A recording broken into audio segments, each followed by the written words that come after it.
The year is 2387. Humanity has scattered itself across 12 star systems, small colonies orbiting fragile suns, outposts clinging to barren moons, and mining settlements carved deep into asteroids. Captain Jake Morrison of the UES Valiant had been out here, at the edge of charted space, for 6 long months. And nothing ever happened. No pirates. No strange anomalies. Just the quiet of the stars and the slow ticking of routine patrols. And yet, every veteran spacer knows, silence never lasts forever. On the bridge, Lieutenant Amy Carter approaches, a datapad clutched tightly in her hand. Normally, Amy is calm, steady, her voice a reassuring constant in the monotony of patrol life. But today, she looks unsettled. "Captain," she says quietly, "long-range sensors are picking up something. Several large objects moving toward our position at extreme velocity. They don't match any known ship designs." Jake takes the pad from her, scanning the readouts. His pulse slows. The readings are clear, 12 massive objects, arranged in perfect formation, traveling faster than any human vessel could ever dream of. Artificial. Structured. And definitely not ours. For the first time in his career, Jake feels the cold certainty that history has just shifted beneath his feet. "How long until they reach us?" he asks. "At this speed, 3 hours. And then, almost as an afterthought, Amy adds. "Captain, should I send a priority message to Earth Command?" Jake doesn't hesitate. "Yes. Now. Tell them, 12 unidentified vessels, vector inbound. Request immediate instructions." Far away, beneath the Rocky Mountains, Admiral Lisa Hamilton receives the encrypted alert. She has been preparing for this moment all her life, though, like many in command, she never truly believed it would come. First contact. Not of peace, but of force. The response is immediate: hold position. Observe. Transmit everything. Humanity's leaders will need every scrap of information. 2 hours later, the void ripples. The ships drop out of faster than light. What fills the viewport silences the Valiant's bridge. These are not steel hulls or simple warships, they are crystalline giants, vessels of living glass 3 times the size of any human dreadnought. Each glows faintly, as though lit from within by a strange inner fire. They are beautiful. Terrifyingly so. The lead ship opens a channel. A voice floods the bridge, cold, mechanical, and utterly without compassion. "Human vessel. I am Vexer, subjugator of the Korvathi Empire. Your species has trespassed upon ancient territory. All systems within 50 light-years of your homeworld belong to us. You have 72 hours to evacuate all colonies and return to Earth. After that, you will remain under our supervision. Defy us, and your worlds will be destroyed. Including Earth itself." The channel cuts. Silence. No negotiation. No introduction. Just ultimatum. Jake's jaw tightens. He thinks of the settlers, of decades of human struggle on barren planets. And now, with a single sentence, these aliens demand it all be abandoned. On Earth, President Maria Rodriguez convenes the Global Defense Council. Some plead for diplomacy. Ambassador Collins sends carefully worded transmissions, invoking humanity's first contact protocols. But the Korvathi respond only with contempt. "Humans are insects," Vexer replies. "Inferior. Barely sentient. Not worth negotiation." And then, the countdown begins. 72 hours later, the sky burns. 10 antimatter warheads launch from the alien flagship. Each is capable of erasing a continent.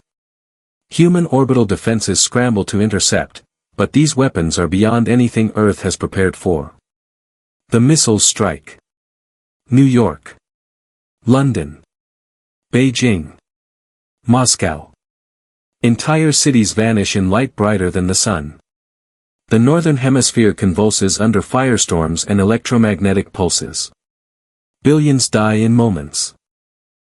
From orbit, Captain Morrison can only watch as his homeworld tears itself apart. Yet, not all is lost. Beneath the Rocky Mountains, Dr. Alan Carter survives the quake in his hidden laboratory. He has been waiting for this day for 30 years. For 3 decades, he has been preparing for the inevitable moment when Earth would face an enemy too powerful for conventional weapons. The codename, Project Lazarus. Now, with Earth burning above him, Carter begins the activation sequence. Across the solar system, doors hidden for generations slide open. What the Korvathi thought was humanity's fleet was only a facade, decoys, bait designed to lull alien intelligence into arrogance. The truth is far older, far deeper. On Luna, Lieutenant Colonel Sarah Murphy issues the words she has been waiting her whole career to speak. Project Lazarus is active. All Ghost Fleet commanders report to battle stations. And across the system, hidden warships awaken. Mining stations reveal their true nature. Civilian freighters unfold armor plating. Exotic drives hum to life, drives that bend space itself, moving faster than anything the Korvathi possess. The war has only begun.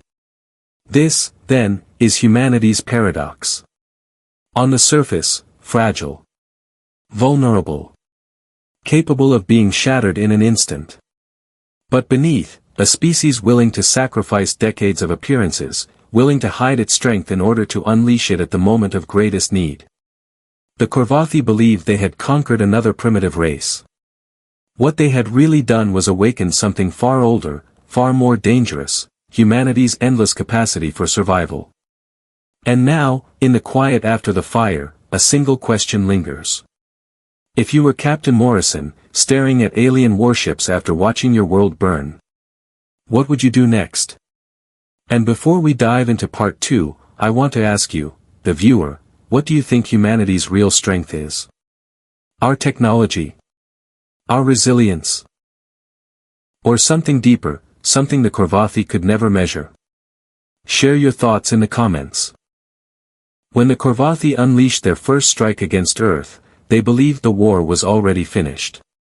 To them, it was not a battle, but a performance of dominance. Humanity was expected to collapse in terror, kneel, and beg for mercy. Instead, something else stirred in the darkness. Beneath shattered cities, in tunnels older than the war itself, coded transmissions rippled outward. Dormant AIs awoke.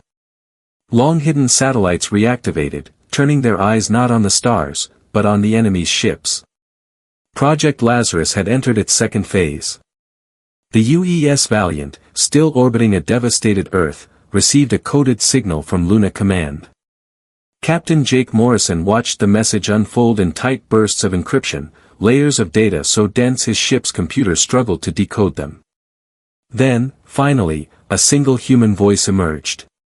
This is Colonel Sarah Murphy, Lazarus Command. Ghost Fleet is online. Valiant is hereby reassigned to Strike Wing 1. Coordinates incoming. For the first time since the invasion began, Jake allowed himself to breathe. In the asteroid belt, what the Korvathi believed to be simple mining colonies suddenly split open. Entire rock faces crumbled away, revealing sleek warships hidden beneath layers of regolith. Ships bristling with rail cannons, plasma lances, and weapons of a kind the Korvathi had never even imagined.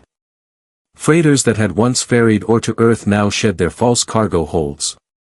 Panels slid back, revealing missile bays packed with warheads that bent spacetime itself, capable of collapsing shields with a single strike. These were not ships built for exploration. They were predators. And they had been waiting in silence for nearly 40 years.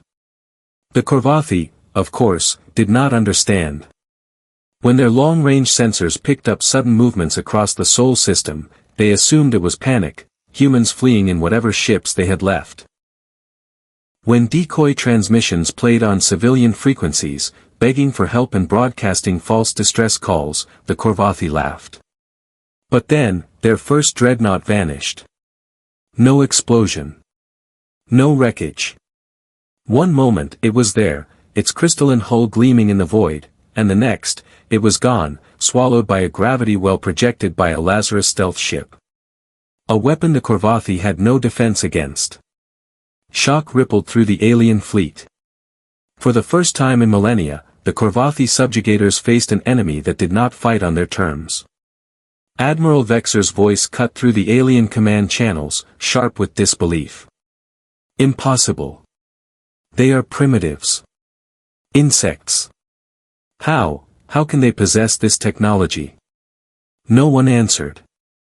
For thousands of years, the Korvathi had dominated weaker civilizations through overwhelming displays of power. They had never prepared for an opponent who would hide, deceive, and strike like shadows. And humanity was about to teach them the price of arrogance. On Luna, Colonel Murphy addressed the Ghost Fleet. Her voice was calm, steady, yet filled with a cold fire. Remember what they did to Earth. Remember what we've lost. The Korvathi believe they've already won. Use that. Strike fast. Strike hard. And vanish before they can comprehend what happened. We are not here to win battles, we are here to break their certainty. Across the system, ships acknowledged. Silent predators waiting for the signal. And then, it began. The first coordinated strike hit at Jupiter's orbit. A Korvathi cruiser group was escorting a massive siege vessel, preparing for a second wave of planetary bombardment. To them, the operation was routine. But as they passed Io's orbit, space itself shivered. 10 human ships decloaked, weapons already armed. Rail cannons fired. Space-time warheads detonated. The siege vessel shattered in seconds, crystalline fragments scattering into the void. Before the Korvathi escorts could respond, the humans vanished, slipping back into stealth. Only silence remained. The effect was immediate. Across alien command channels, panic rippled. The Korvathi had always relied on intimidation, on being seen, on reminding every species of their overwhelming superiority. But what happens when the enemy refuses to be seen? What happens when they strike not with declarations, but with silence? Back on Earth, survivors in the ruins of cities began to notice something strange. Alien patrols, once confident, marching openly through the ashes, were now moving cautiously, scanning shadows, firing at phantoms. Fear had crept into the invaders. And for the first time since the war began, whispers spread through the survivors, "We are not finished." But there was a darker truth, one Dr. Alan Carter understood better than anyone. Project Lazarus had never been about just defeating the Korvathi. It was about breaking them.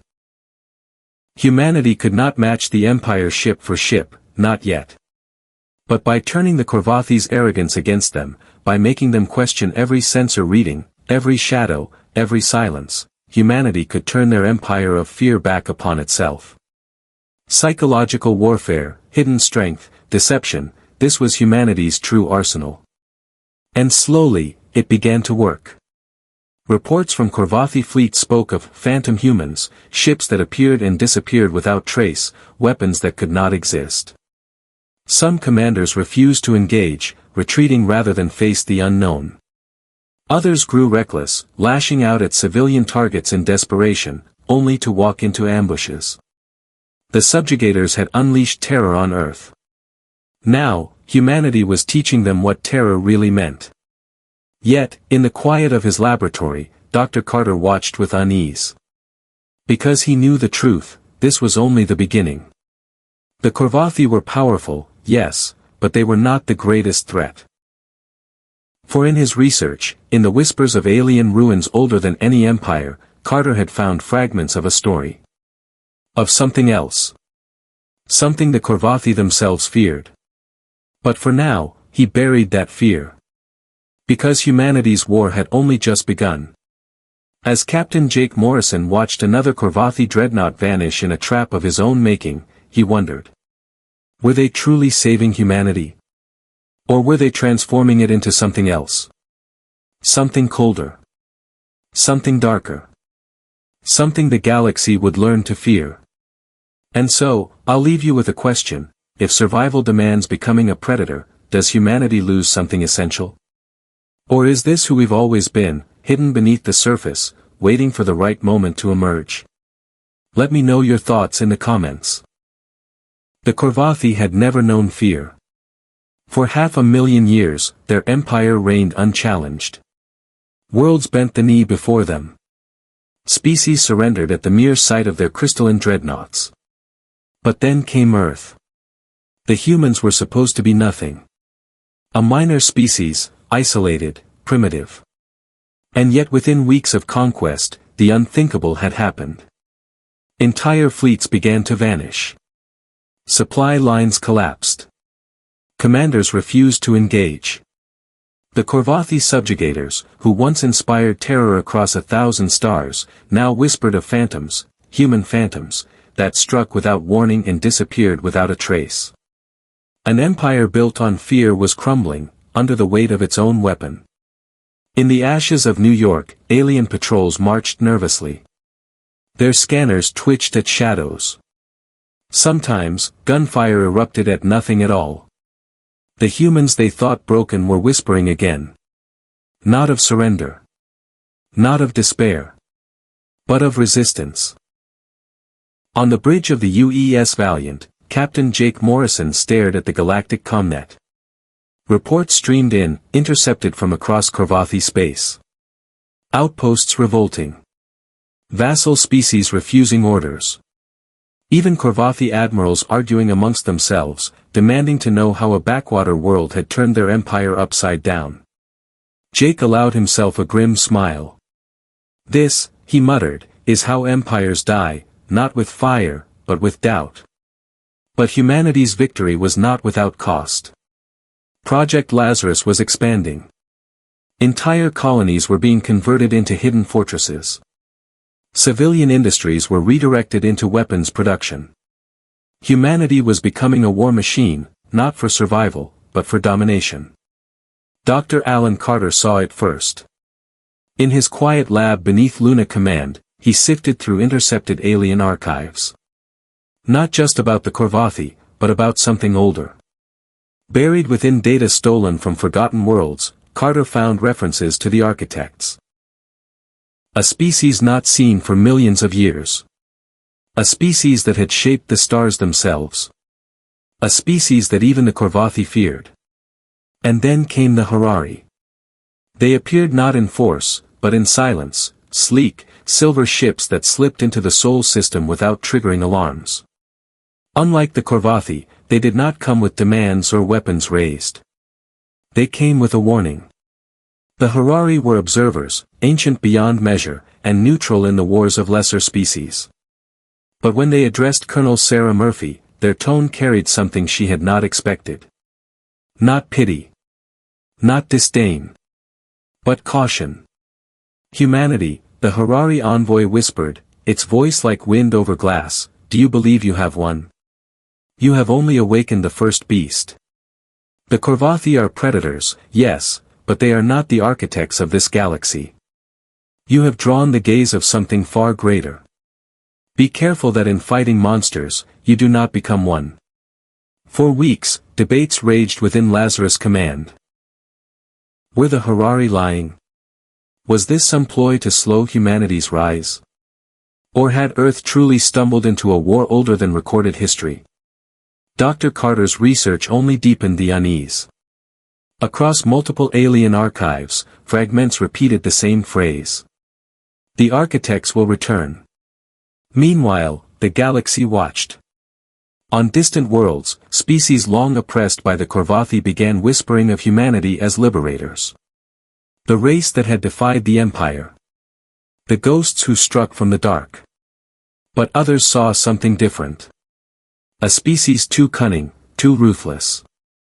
A species willing to use terror as a weapon.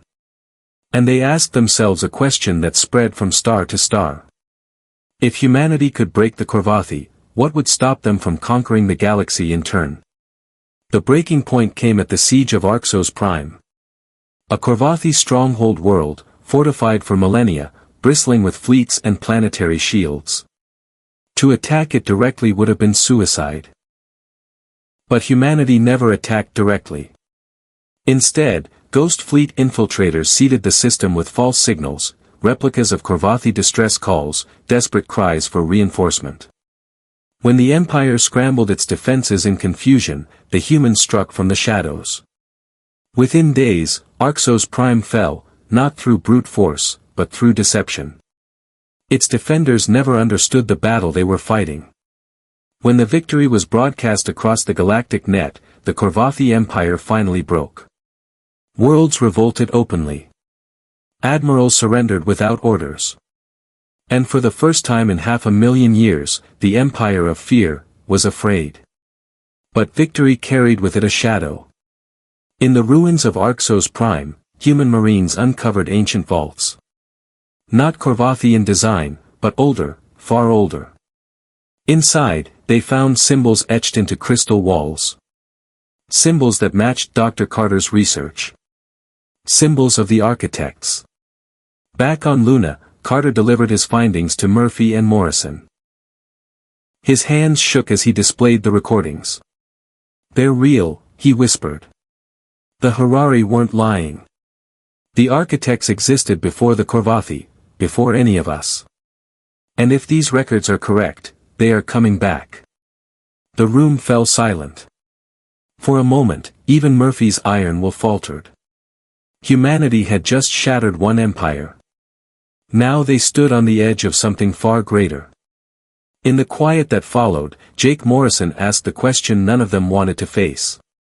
What if we've just lit a beacon? What if every trap we set, every victory we've won, has only made us visible to them? No one answered. Because deep down, they all knew. Humanity had awakened from silence, yes. They had broken their chains.